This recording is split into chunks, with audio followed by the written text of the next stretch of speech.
Hi friends, welcome to Achuma'S kitchen. இன்னைக்கு வீடியோல நம்ம சென்னை ஃபுட்டான ரொம்ப ஃபேமஸான வடகரி தாங்க எப்படி பண்றதுன்னு பார்க்க போறோம்.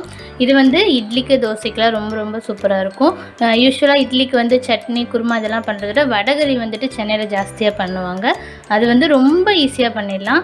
ரொம்ப டேஸ்டானது கூட. ஒரு 4-5 இட்லி எக்ஸ்ட்ராவே இறங்கும்னு சொல்லலாம் வடகரி வச்சு சாப்பிடும்பொழுது.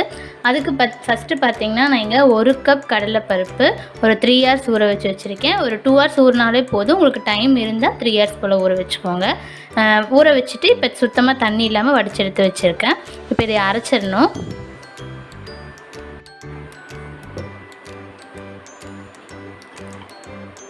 இந்த கடலைப்பருப்பை மிக்ஸி ஜாரில் சேர்த்திடலாம்.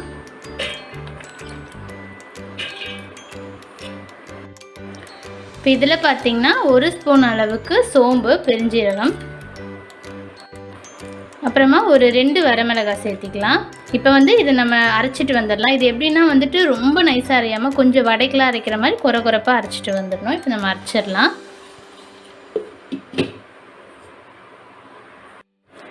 பாருங்கள், இந்த மாதிரி வந்து அரைச்சி எடுத்துக்கணும். இதை வந்துட்டு இப்போ நான் வந்து வறுக்க போகிறேன். இது வந்து வறுத்து தான் செய்யணும் அப்படின்னு கிடையாது. இது ஒரு 2-3 விதமாக செய்யலாம் வடகரிக்கு.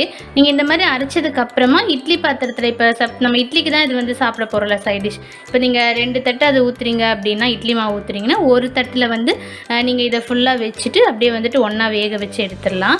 அப்படி இல்லை அப்படின்னா ஒரு தோசை கல்லில் வந்து கொஞ்சமாக எண்ணெய் விட்டுட்டு அதில் வந்து மொத்தமாக ஸ்ப்ரெட் பண்ணி திருப்பி போட்டு எடுத்துடலாம். அப்படி இல்லைன்னா நம்ம இப்போ பொரிக்கிற மாதிரி பொரிச்சிடலாம். மோஸ்ட்லி வந்து ஆயிலில் பொரிக்க வேண்டாம், எனக்கு அவ்வளோ ஆயில் வேண்டாம் அப்படின்னு நினைக்கிறவங்க வந்துட்டு நீங்கள் வந்து வேக வச்சு ஆவியில் வேக வச்சு எடுத்துக்கோங்க. இப்போ எண்ணெய் காஞ்சிருக்கு. இதில் வந்துட்டு சும்மா நான் வந்து இதை வந்து நம்ம உதுக்க தான் போகிற மறுபடியும், அதனால் பர்டிகுலராக ஷேப்லாம் வேண்டாம். சும்மா அப்படி எடுத்து இப்படி உதுத்து மட்டும் போட்டுருங்க. ரொம்ப கலர் மாறிடக்கூடாது.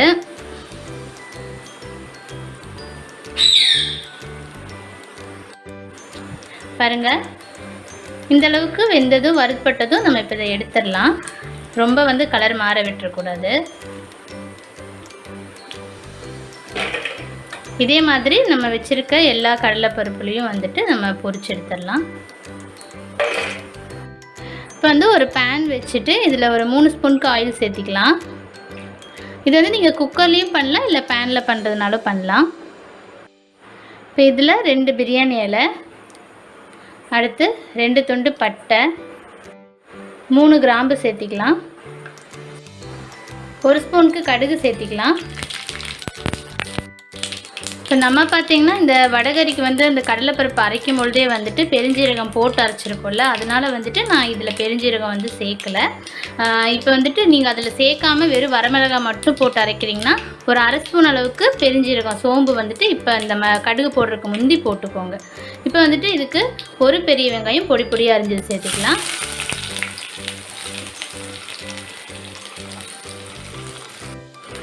கூடயே கொஞ்சமாக கறிவேப்பிலை. இந்த வெங்காயம் நல்லா செவக்க வதக்கிக்கணும்.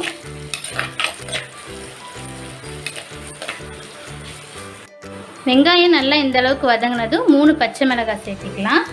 அது கூட தக்காளி, மீடியம் சைஸ் தக்காளி ஒரு 1.5 தக்காளி எடுத்திருக்கேன். பொடியாக சாப் பண்ணி அதையும் சேர்த்திக்கோங்க. தக்காளி வந்து நல்லா மசிஞ்சிடணும், அந்த அளவுக்கு வதக்கிக்கோங்க. இப்போ தக்காளி மசிறதுக்கு முந்தி 1 ஸ்பூன் அளவுக்கு இஞ்சி பூண்டு பேஸ்ட் சேர்த்து வதக்கிடலாம்.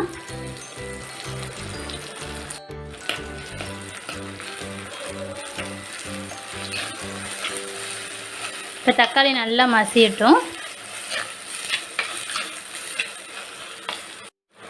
இப்போ தக்காளி நல்லா மசிஞ்சதும் 1/4 ஸ்பூனுக்கு மஞ்சத்தூள், 1 ஸ்பூனுக்கு மிளகாத்தூள். இது வந்து பார்த்திங்கன்னா ஆல்ரெடி பச்சை மிளகாய் போட்டிருக்கோம்ல, அதனால் உங்கள் காரத்துக்கு தகுந்த மாதிரி சேர்த்திக்கோங்க. அடுத்து 2 ஸ்பூன் அளவுக்கு மல்லித்தூள், 1 ஸ்பூன், இன்னும் 1 ஸ்பூன் போடலாம். கடைசியாக 1 ஸ்பூன் அளவுக்கு கரம் மசாலா. மசாலாலாம் சேர்த்து நல்லா பச்சை வாசம் போக வதக்கிக்கலாம்.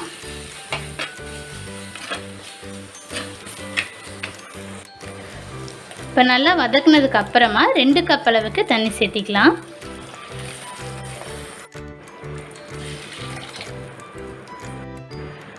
சேர்த்துட்டு நல்லா மிக்ஸ் பண்ணிடுங்க.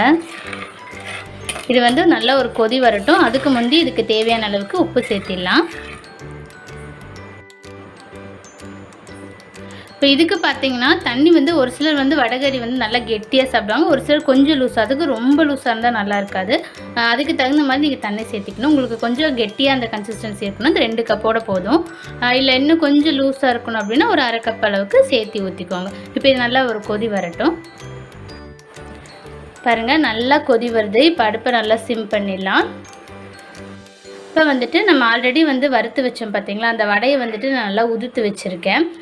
ஃபுல்லாக வந்து உதுத்துறக்கூடாது, ரொம்ப பொடி பொடியாக இருக்கக்கூடாது, ஒரு 1க்கு 2 உதுத்துக்கோங்க. இப்போ இதை சேர்த்திடலாம். சேர்த்து நல்லா மிக்ஸ் பண்ணிவிடுங்க. இப்போ நல்லா மிக்ஸ் பண்ணியாச்சு. மிக்ஸ் பண்ணிவிட்டு இப்போ மூடி வச்சிடலாம். இது மாதிரி வந்து வடகறிக்கு வந்துட்டு நீங்களே வந்து இந்த வடைலாம் பண்ணி எனக்கு செய்ய வேண்டாம், ரொம்ப வேலையாக இருக்குது அப்படின்னா நீங்கள் நார்மலாக கடையில் வந்து வடை வாங்கிட்டு வந்து அதை உதுத்து போட்டு கூட நீங்கள் செய்யலாம்.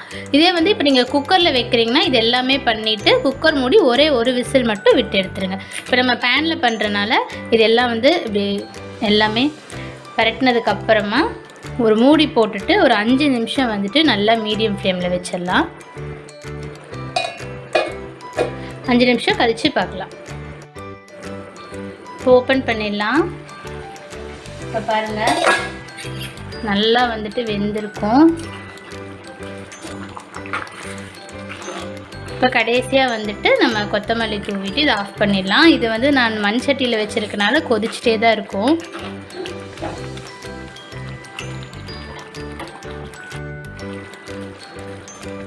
கொத்தமல்லி தழை தூவிட்டு சர்வ் பண்ணிடலாம். அவ்வளோதான்.